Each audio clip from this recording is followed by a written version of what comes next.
I created G-plans out of nutrition frustration.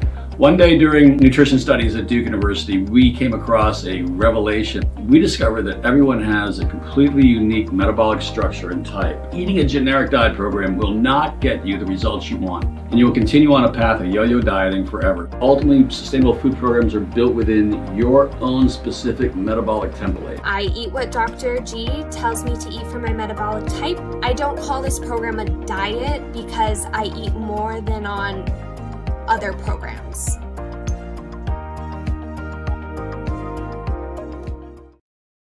Hello, thank you for joining in today. Today's topic we're going to be discussing is on why carbohydrates are necessary for a healthy diet. So going to be a good topic to dive into today. I know there's a lot of maybe misinformation, a lot of different information out there on carbohydrates. So we're going to dive in a little deeper as to why they're so important, the roles that they play, and kind of some things to look for so you can find some healthier carbohydrate sources, because there's definitely going to be better options than some are going to be better options than others. So I do see looks like Mariah's tuning in today from Central LA. Thank you for joining us. I will go ahead and get started here in just a moment. So as usual, please do feel free. Any questions that might pop up throughout the presentation today, please add those in the chat box. I will definitely take questions at the end today. And I hope, again, this will be a great, helpful presentation for you today. We'll go ahead and get started. All right.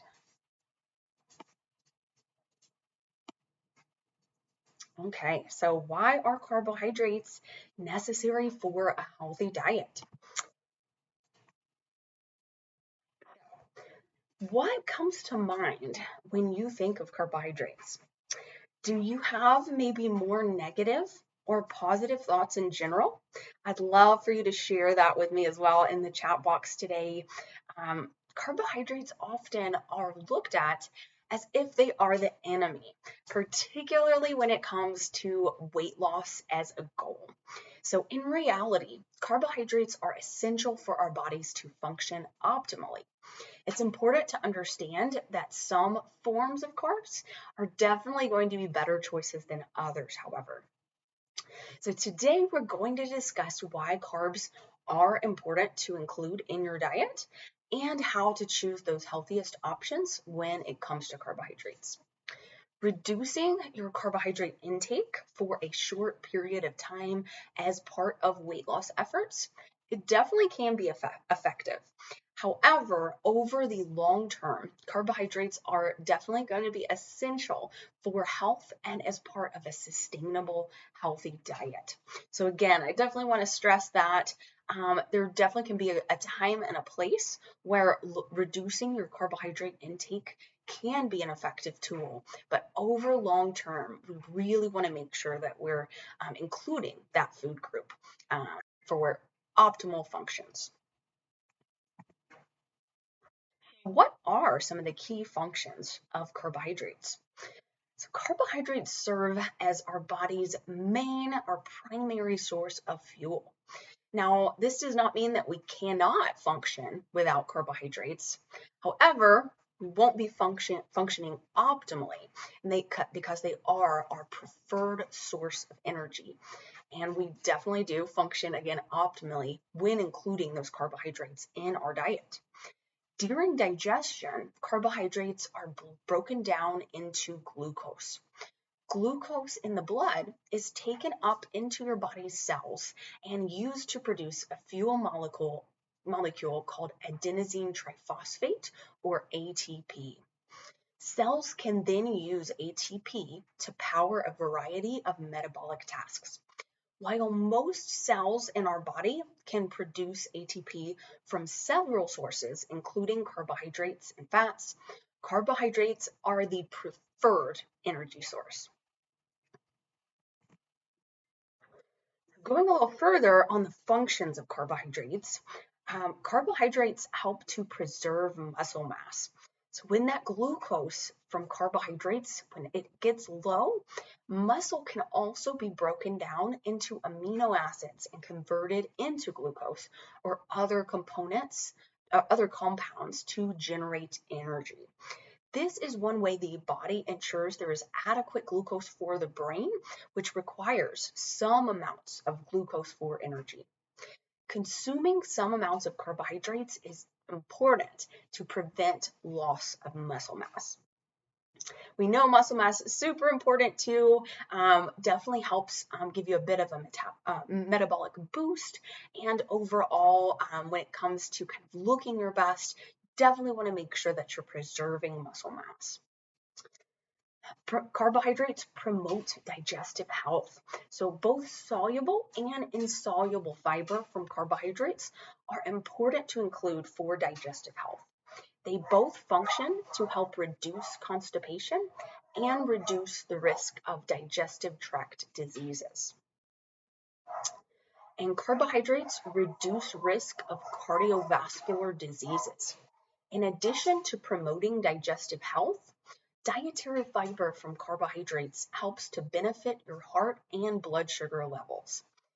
Fiber intake has been shown to help reduce cholesterol levels and help to regulate blood sugar levels when consumed. Because fiber helps to delay the absorption of carbs in your digestive tract, this can lead to lower blood sugar levels after meals. So definitely know, super important, keeping your blood sugar levels stable, not having those, big inclines in blood sugar and big crashes. It's going to be super important, not only for feeling great, for weight loss efforts overall as well. Side effects of not consuming enough carbohydrates. There's just some things you might notice. If you maybe are, again, want to stress that there is definitely a time and a place for lowering carbohydrates where it can be effective, but this is in general some signs you might notice if you are not consuming enough carbohydrates on a regular basis as part of your well-rounded diet. First off, fatigue. So any diet that is too restrictive in calories or a particular macronutrient in general can lead to fatigue. When reducing carbohydrates, it is common to experience fatigue when levels are reduced below what our body requires for optimal energy, as carbohydrates, again, are our body's primary energy source. Constipation. When dietary fiber levels are reduced with carbohydrates, constipation can be a common side effect.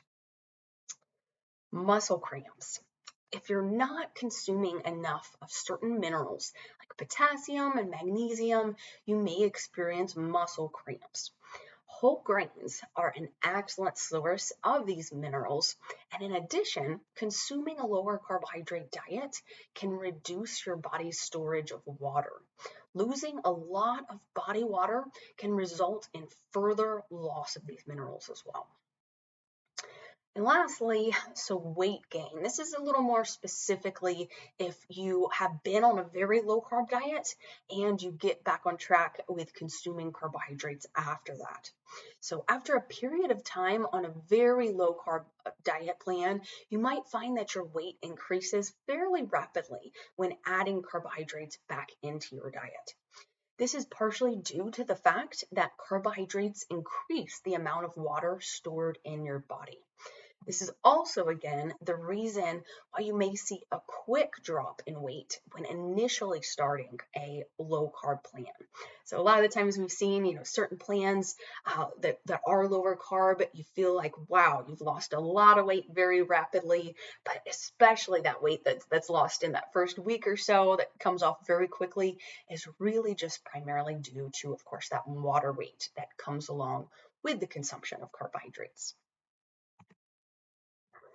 Okay, so discussing the glycemic index. So the quality of carbohydrates you consume is very important, and not all sources of carbohydrates are equally healthy. It is important to consider the glycemic index when it comes to choosing the best sources of carbohydrates. The glycemic index measures how much a food boosts blood sugar levels. You can also look at lower glycemic index foods as more complex carbs and higher glycemic index foods as more simple carbs.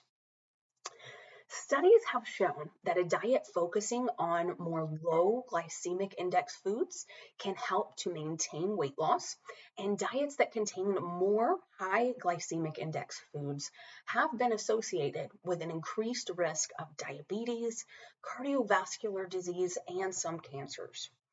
In general, foods that are lower on the glycemic index tend to be more whole foods that are also rich in fiber. In addition, these foods also tend to be better sources of vitamins and minerals as well. More highly processed foods and those that have a lower fiber content tend to be those that have a higher glycemic index. So again, mentioned briefly kind of on blood sugar levels and how important that is to keep the blood sugar levels stable. Definitely opting for more low glycemic index foods is going to do that for you. I have a graph here we'll look at. So this shows, as an example, you'll see in the red here, a high glycemic index food. So you see how blood sugar levels shot up very quickly. They stayed high for not a very long period of time, and then they crashed. Then you'll see in the orange there, with a lower glycemic index food, your blood sugar levels took a more gradual stance in rising. They stayed stable for a longer period of time, and they gradually declined back to a lower level. So definitely opting for those more lower glycemic index foods is another way. It's really going to help keep your blood sugar levels more stable. And a few more additional tips on what to look for with better carbohydrate options. So again, part of what makes lower glycemic index foods regulate your blood sugar levels so much better is the fact that they are rich in fiber typically as well. So whole fruits and vegetables definitely have many health benefits. They add fiber, water, and bulk, which help you feel fuller on fewer calories and are also packed with nutrients as well. So choosing whole grains are better sources than refined grains of fiber and other important nutrients, such as B vitamins. Refined grains go through a process that strips out part of the grain along with some of the nutrients and fiber. And lastly, this is definitely an important one. When you're looking at a food label, limit anything that has added sugars. So foods that do contain added sugars usually tend to be more highly processed in general, lower in nutrients as well. And they also, with the added sugars as well, of course, packs on a lot of extra calories. So you can always look at a food label. When you're looking there, it will let you know, in addition to the grams of sugar, it will show you added sugars. So really want to limit that as much as you can. Okay, and at this time, please feel free, if you had any questions come up for me on carbs in general, anything that came up throughout the presentation, please feel free to go ahead and add that in the chat box.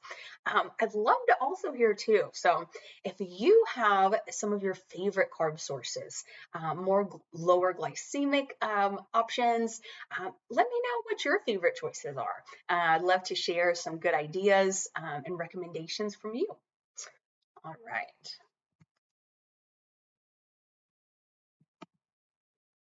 All right. See quite a few people checked in here. That's awesome. See Jazz from St. Louis County. Sherry says hello from Arizona. Hello. All right. Wow. Hi, Alexandra from Massachusetts. Good to see ya. All right. Rebecca's coming from Chicago. All right. And yes, Jen says, can we get this presentation? Yes, this is of course live now, but these are always recorded on our YouTube channel. So you can feel free, this will be on the channel as soon as we're done today for you to view again. I see Alexandra says, what types of bread are good and bad for a diet? And is consuming rice bad? Yeah, great question. So with bread, a few things that I would look for in general is number one, like I was mentioning, looking for something that's going to be in general more whole grain as an option. In addition to that, plenty of bread options might even have added sugars. So as I just mentioned there, you might want to check that food label, ensure that there are no added sugars in that bread as well. And lastly, of course, with lower glycemic index foods, we do want to look for something that does have a good fiber content as well. It's going to help keep your blood sugars more stable. So I'd also make sure that it definitely has a good source of fiber. I see. Okay. All right. Hello, Polly. Hello from North Carolina. Yeah. Rebecca said, can you send a list of good fruits and vegetables? Good question. So I would say, of course, there are no bad fruits and vegetables. Fruits and vegetables are always going to be a great lower glycemic option. There are a few in general that will be maybe a bit more higher glycemic and can lead to kind of spiking your blood sugar levels a bit more. But in general, sticking to less processed options, more whole foods like fruits and vegetables as a carb source is an amazing option because again, they're packed with nutrients and packed with fiber that helps to regulate those blood sugar spikes as well. Okay, Jen says, are whole wheat crackers that are low sugar and low in calories okay to eat?